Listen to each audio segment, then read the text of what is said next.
Assalamualaikum warahmatullahi wabarakatuh.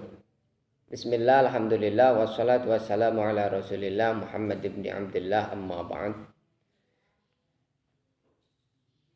Mahasiswa STID Sekolah Tinggi Ilmu Dakwah Al-Biruni Babakan Ciwaringin Cirebon yang saya cintai.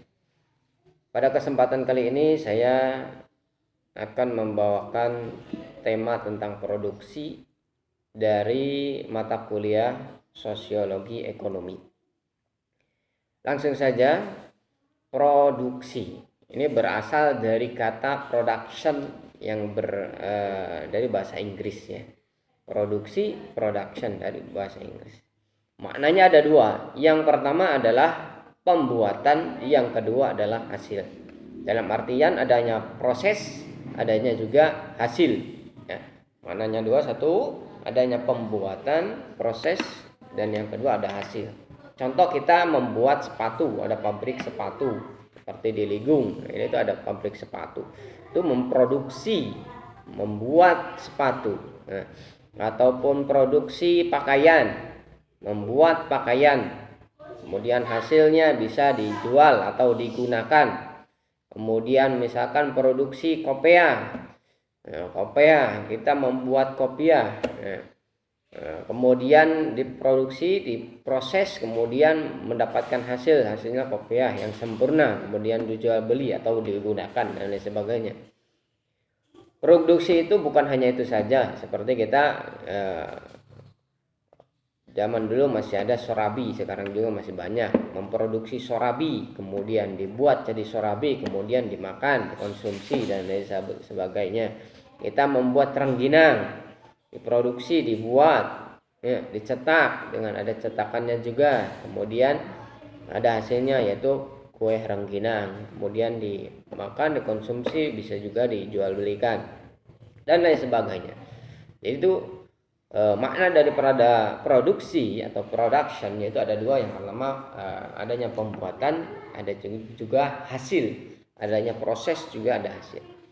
Kemudian produksi menurut para ahli diantaranya yang mengatakan bahwasanya produksi menurut versi Karl Marx mengatakan bahwasanya manusia ini adalah makhluk bekerja. Apa yang membedakan antara manusia dengan yang lainnya? Manusia dengan binatang, manusia dengan tumbuhan, manusia dengan yang lainnya, benda mati dan lain sebagainya. Yang membedakan adalah manusia adalah bisa bekerja. Ya. Dalam artian manusia adalah sebagai produsen, ya, yang membuat sesuatu kemudian digunakan, kemudian dipasarkan. Itu manusia. Ya. Jadi menurut versi Karl Marx bahwasanya manusia adalah sebuah pekerja yang bisa melakukan kerja, bisa bikin kursi, bisa bikin meja, bisa bikin papan tulis, bisa bikin musola, bisa bikin segala-gala. Ya, yang membuat, ya, karena manusia adalah makhluk pekerja. Itu yang membedakan antara manusia dengan binatang. Ya. Kemudian menurut versi Emil Durkheim mengatakan bahwasanya beliau menggarisbawahi ada dua. Pertama solidaritas mekanik, ya.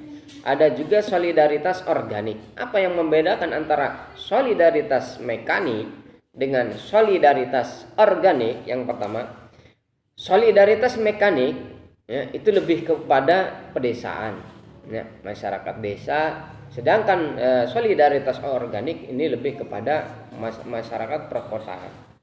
Ya, otomatis sangat berbeda sekali antara solidaritas di pedesaan ataupun di kampung halaman, di desa-desa dengan solidaritas mekanik yang ada di kota-kota.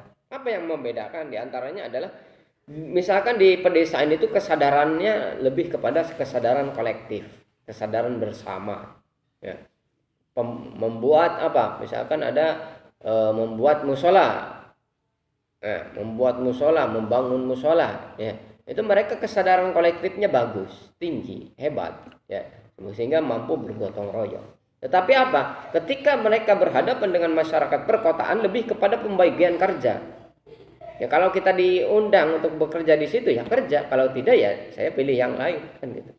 Sampean kerja di mana? Misalkan ngambil misalkan bikin tembok, dinding ya, dinding. Yang ngatur dinding, kemudian ada yang ngaduk, buat adukan, ada yang ini dan lain sebagainya. Mereka lebih kepada pembagian kerja, tidak sistem gotong royongnya kurang seperti di perkotaan. Biasanya kan seperti itu sifat di perkotaan, bukan mengkerdilkan perkotaan ataupun mengagungkan pedesaan, karena sifatnya emang seperti itu. Kemudian yang selanjutnya, pembeda antara pedesaan dan perkotaan, pembeda antara mekanik dengan organik. Untuk di pedesaan ketergantungan itu rendah, karena mereka lebih kepada mandiri, mampu menghasilkan sendiri, mampu bekerja, mampu misalkan bisa bekerja di sawah, itu lebih mandiri. Sedangkan kepada masyarakat perkotaan itu lebih kepada ketergantungannya tinggi, ketergantungan terhadap inilah itulah, itu ketergantungan tinggi, sehingga kalau misalkan di perkotaan tidak kerja dan lain sebagainya, ya itu nganggur. Mereka akan diam saja dan tidak mempunyai pekerjaan dan mungkin dia galau kan gitu. Sedangkan di masyarakat pedesaan ya mempunyai pekerjaan apa misalkan jadi petani, nggak mempunyai pekerjaan, masih ada pekerjaan mungkin yang bisa menghasilkan ya, walaupun penghasilannya lebih kecil daripada masyarakat perkotaan, karena di masyarakat pedesaan lebih kepada ya mandiri, adanya pekerjaan yang sesuai dengan mereka. Kemudian di tingkat individu ya, individu di pedesaan ya, individunya rendah ya, tingkat individunya rendah. Mereka lebih mengutamakan seperti tadi kerjasama, gotong royong, saling membantu dan lain sebagainya. Sedangkan di masyarakat perkotaan, sifat individunya tinggi. Dalam artian mereka lebih kepada nafsi, sampean dan sampean, aku ya aku. Nah, makanya kadangkala masa di masyarakat perkotaan itu antara tetangga dan tetangga itu ya kadangkala tidak tahu dan tidak akrab dan lain sebagainya. Ya, karena apa? Sifat individu mereka lebih tinggi. Ya, karena individu mereka mungkin kerjanya mungkin yang ini ke sini, jauh ke misalkan ke pabrik, yang satunya lagi ke pabrik sepatu, yang satunya lagi ke pabrik apa dan lain sebagainya. Itu individunya tinggi. Ya, sedangkan di pedesaan ya, sifat individunya rendah, lebih kepada kolektif, lebih kepada bergotong royong, sering kumpul-kumpul bareng, sering ngobrol bareng, sering gosip bareng di emper rumah dan lain sebagainya, di samping rumah dan lain sebagainya. Itu lebih kepada kolektif dalam artian sering hidup bersama. Sedangkan di perkotaan itu sering individunya tinggi. Nah itu menurut Emil Durkheim membagi dua, yaitu solidaritas mekanik juga dengan solidaritas organik. Mekanik itu seperti pedesaan, organik itu seperti perkotaan. Itu. Kemudian selanjutnya produksi masyarakat ya. Produksi masyarakat itu ada yang sebelum kapitalis atau biasa disebut pra-kapitalis. Ada yang bersifat kapitalis setelah kapitalis ataupun pasca kapitalis. Di masyarakat pra-kapitalis, apa yang membedakan antara pra-kapitalis dengan pasca kapitalis? Di antaranya yang satu, di pra-kapitalis biasanya barangnya itu bertahan lama. Ya, mereka lebih mengandalkan kualitas. Ya, di pra-kapitalis bertahan lama. Coba kita bandingkan ya, produk-produk yang dulu dengan produk-produk yang sekarang itu lebih awet mana? Apa produk yang dulu, apa produk yang sekarang? Produk dulu biasanya itu lebih awet, lebih tahan lama, lebih tahan banting. Kalau produk sekarang, kadang-kala baru beli 1 bulan rusak. Ya, walaupun harganya mungkin lebih murah dan lain sebagainya.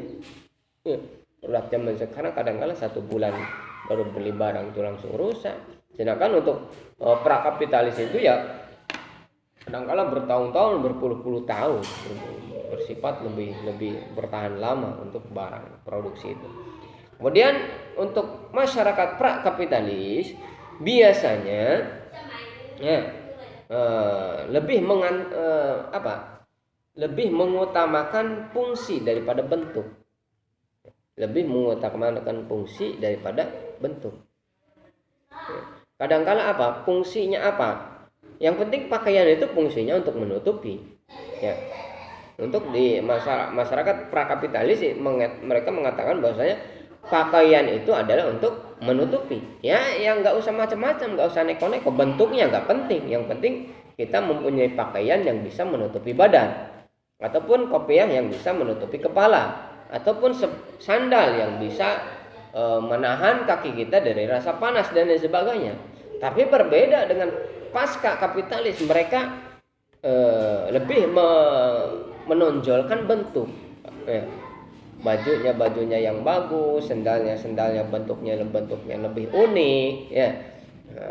Walaupun fungsinya ya sama, untuk apa? Baju untuk menutupi dari panas, menutupi badan, kemudian sandal ya untuk biar tidak panas kaki kita, dan fungsinya sama, tapi mereka lebih mengutamakan bentuk pasca kapitalis.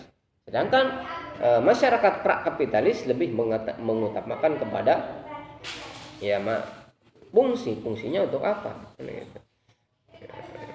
Kalau sekarang kan lebih mengutamakan bentuk.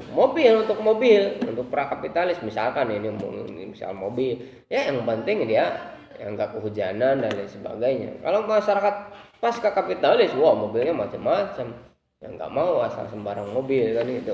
Mobilnya mau beli Alphard lah, mau beli macam-macam lah dan sebagainya. Kalau masyarakat prakapitalis ya yang penting ya kita jangan terkena hujan dan lain sebagainya. Nah, sekarang juga misalkan rumah zaman prakapitalis itu rumah yang penting ya rumah. Ya. Kalau sekarang rumah, ada rumah minimalis, rumah macam-macam lah. Menurut model Eropa, model luar negeri dan lain sebagainya. Ya, padahal kan intinya sama, fungsinya sama, untuk berteduh, untuk tinggal di rumah, intinya kan seperti itu. Kemudian dilihat dari segi manfaat, ya. Untuk masyarakat prakapitalis lebih mengutamakan manfaat daripada gaya. Nah, kira-kira manfaatnya sama, manfaatnya lebih tinggi daripada gayanya. Seperti tadi kan, gayanya saja tinggi, nggak manfaatnya sama. Yang penting prakapitalis manfaatnya tinggi, gaya nggak penting. Tapi untuk masyarakat pasca kapitalis lebih mengutamakan gaya. Yang penting gaya, yang penting gaya. Adapun manfaat ya belakangan lah. Ya, belakangan itu masyarakat pasca kapitalis.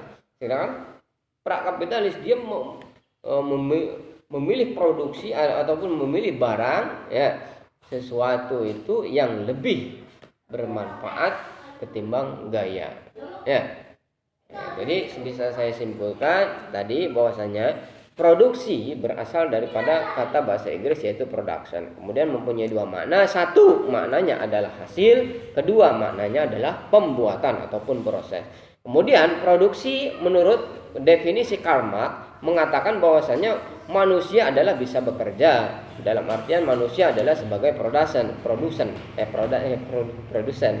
Kemudian Emil Durkheim mengatakan bahwasanya manusia dibagi, masyarakat dilihat daripada solidaritasnya.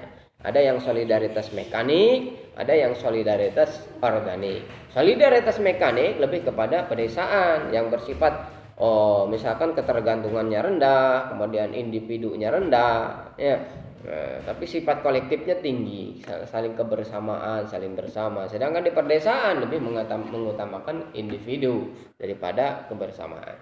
Kemudian masyarakat produksi ada prakapitalis, ada pasca kapitalis. Kalau prakapitalis mereka lebih mengutamakan misalkan memilih barang itu yang bersifat lama, dan barang itu yang buatan prakapitalis biasanya bersifat lama. Kalau masyarakat pasca kapitalis itu kadang-kala instan, instan, cepat rusak dan sebagainya. Kemudian masyarakat prakapitalis biasanya lebih mengutamakan fungsi daripada bentuknya sama saja, yang penting fungsinya sama kan untuk prakapitalis. kemudian manfaat, lebih mengutamakan manfaat dibandingkan gaya. Mungkin itu saja yang bisa saya sampaikan tentang mata kuliah sosiologi ekonomi tentang produksi. Ya, jadi mudah-mudahan setelah belajar produksi kita mampu memproduksi sesuatu, kemudian bisa dipasarkan, kemudian bisa mencukupi kegiatan kita, kebutuhan kita sehari-hari. Mungkin itu saja yang bisa saya sampaikan. Wallahul muwaffiq ila aqwamit thoriq wal 'afwu minkum. Wassalamualaikum warahmatullahi wabarakatuh.